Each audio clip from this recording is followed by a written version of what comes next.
All right, y'all, I'm back with part two of my endometriosis story. So, for part two, we're going to head on over to a small town masquerading as a big city called Aurora, Illinois. So, as I mentioned, I had started just managing my symptoms with herbal remedies and things like that. I also adopted an anti inflammatory slash Mediterranean diet, and I was basically a full on pescatarian. That lifestyle worked for a while, and I also had the benefit of COVID happening. Once COVID happened, I was able to get off of toxic tampons, and that really helped improve my cycle a lot. I didn't have nearly as much pain, but the heavy bleeding was still an issue. I now know that that was a condition called adenomyosis, and I'll get into that a whole some other time. In 2022, I moved back to Illinois, but I also rejoined the workforce. So, what that meant was the methods and remedies that I had been using to maintain my menstrual cycle and my peace were not quite as feasible as they once were anymore. For one, the price of seafood in Illinois is ridiculous. It's hard to be a pescatarian here. And you have to deal with the fact that the seafood will always be frozen. It's never fresh because you're not in a coastal place or somewhere that seafood is like native to.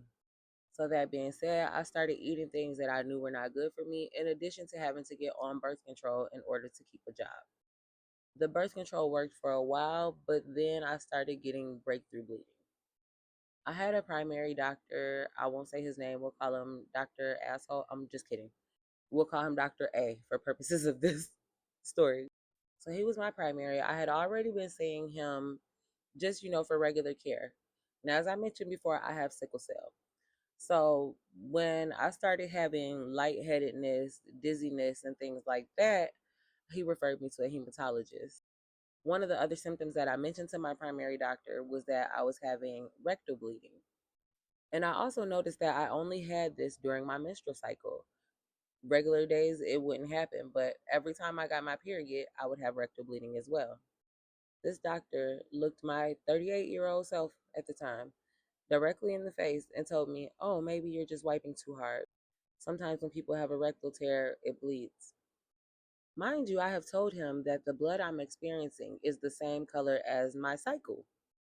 While he strongly doubted that this was a bigger issue, he still referred me to gynecology because I let him know that I did have a prior endometriosis diagnosis. It was in my chart, but I still had to verbally let him know. So when he referred me out to hematology, I did receive iron infusions. That was a painful process. I did labs and they found out that my iron was extremely low.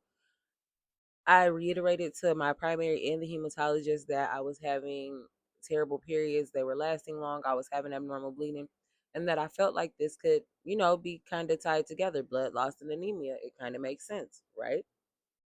But I think because I work in the healthcare profession and I tend to be a little bit of a know it all, they were offended by this. They didn't like the patient telling them what was going on.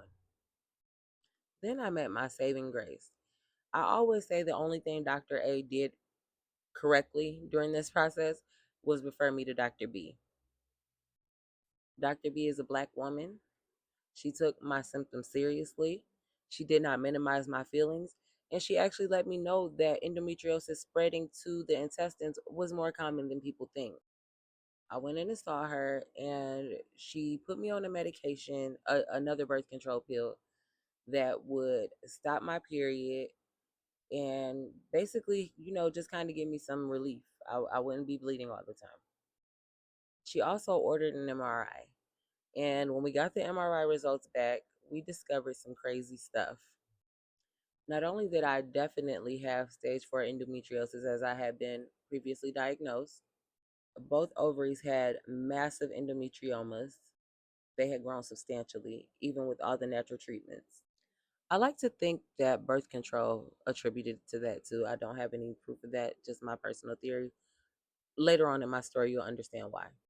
But the craziest result of the MRI was that it showed my uterus was tethered to my low rectum. So the pain that I had been feeling and the blood that I had been experiencing during my cycle was valid. The endometriosis had spread and it spread bad. I had digestive problems. I would eat certain things and just vomit. It was bad, guys. So when Dr. B got my results, she kept it real with me. She let me know that this surgery was out of her scope of practice, but she knew a guy. And this guy, Dr. L, would be the game changer. But we're going to get into him on the next part. If y'all have any questions about my story or my journey or just endometriosis in general, I will do my best to answer your questions.